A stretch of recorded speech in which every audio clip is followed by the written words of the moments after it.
Yesterday I spent a lot of time trying to figure out how to sort out the solar array on ROVer's chassis. I've been rethinking everything, and let me tell you why.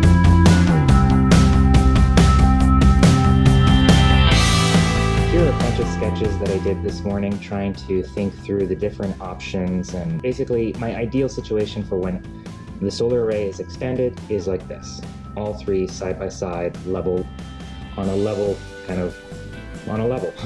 Now, going back to the kind of folding design, you can see, this is my ideal. Unfortunately, we end up with something like this. If I want them all on one level, they end up like this, where they can't really fold in. So then it kind of results in something like this, where they have to be staggered. That then makes it possible for them to fold over, but they're staggered. I went back to the kind of one raised, two out, kind of two lower, that then fold in under the raised middle one. And what I realized then was I had forgotten about ROVer's Android tablet brain. How I forgot about his brain, I don't know. But yeah, that's more important than anything else. That's got to be situated somewhere. So I have to figure out exactly how that's going to get mounted on ROVer before I can start really figuring out the final situation for the solar panels. I want the tablet to be something, situated somehow like that. Eventually, it would be great if it was somehow articulated as well, but that's kind of for a future date. Nonetheless, it's got to be mounted somehow on ROVer's chassis out front, and obviously that has implications for how the solar panels are going to get mounted around them. You know what today is, right? The Arduino replacement comes in, the replacement for the one that I blew up. So what that means is ROVer's getting his tires, and we're going to make him drive. We're going to make him walk. We're going to make him roll. Now, before that can happen, I need to clean up a little bit. Yeah. Now, if ROVer is going to be able to drive even a short distance in my tiny little place, then he needs some room to maneuver.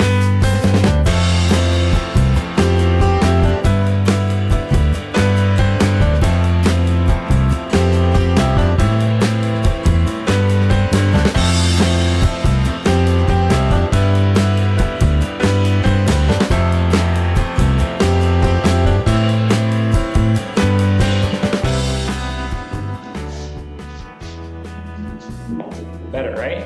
My mom would be proud. Mostly proud. In anticipation of the Arduino board, the replacement board arriving, I'm just making sure I've got everything else in place for, the drive test. So I've been swapping out each of these standoff posts in preparation for mounting the Lexan board, but getting the screws in place is a royal pain. Of course, now the Allen key doesn't want to let go. Oh, look at that. I'm missing one more post.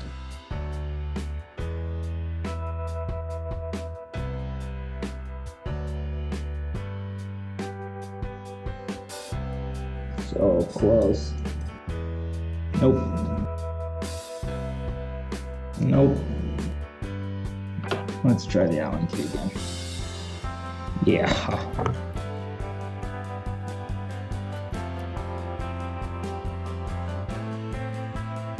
Now I can't actually screw it down yet because I still need access to the circuitry to actually mount the replacement Arduino. And then I still need to run a few tests to make sure that those adjustments that I made the other day with the speed, once I've made sure that that's actually in place, we're good to go for testing.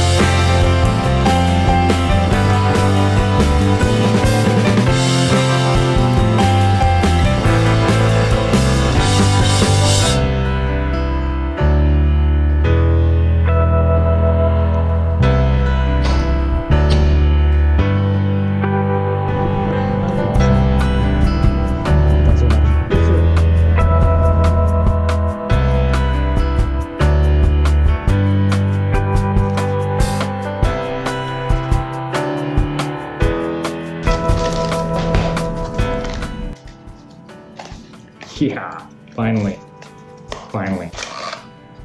And there it is. Got more Arduino stickers. I don't think I ever used the original ones. Oh, that's neat. They include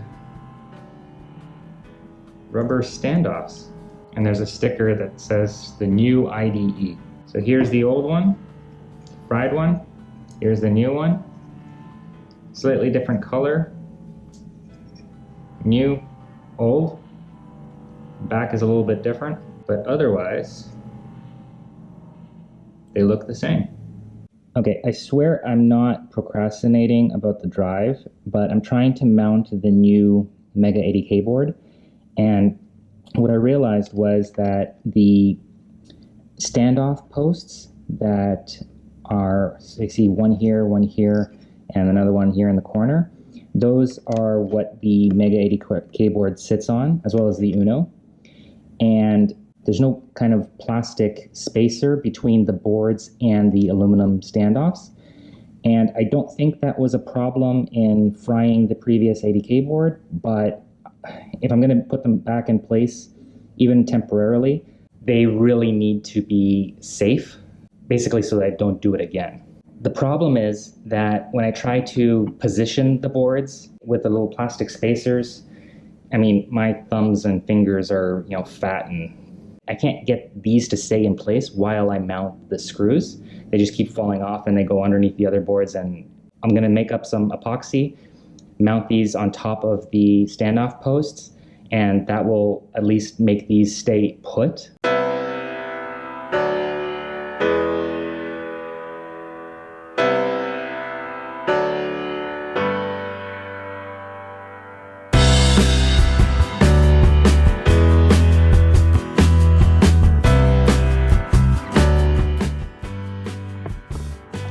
I know, tedious, but I really don't want to fry anything anymore, boards or otherwise. Better safe than sorry, I guess.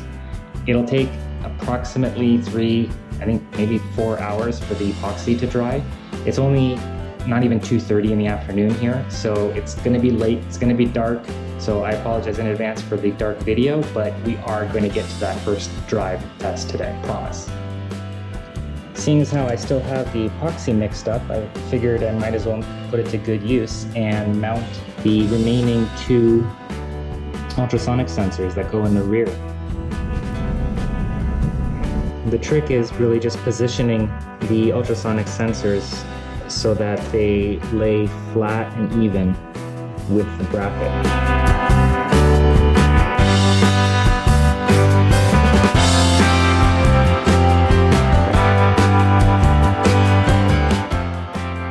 As you can imagine, it's pretty important that the ultrasonic sensor is flat to the surface or flat to the bracket.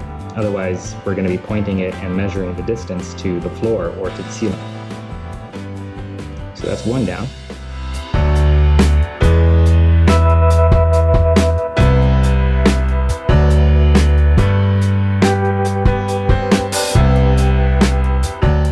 There we go. We've got 2 more sensors mounted on their brackets, so that'll give us the opportunity to get some rear sensors, probably not right away, but they're going to be ready. Hey guys, it's late, it's dark. I know I promised. I really tried. Unfortunately, I've got a few bugs. Everything's connected up. There's a whole story to what happened in the meantime. I had a server outage and ROVer couldn't get his commands, and I got the boards mixed up, so would you believe that I actually installed the old board before I realized it and put in the new MEGA ADK board? It's been a long day. So he is blinking, the new board is in, he is running. I can even send a command over. So as you can see here, I'm going to send over a startup command. You're going to hear the click. And the wheels are turning.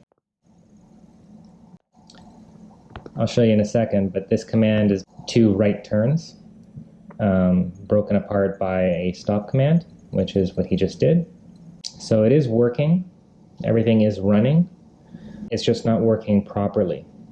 So for example, this IR sensor, it's giving wonky sensor readings for some reason. I don't know if that was always the case or if I changed something in the code and just don't remember. The sensor readings coming back from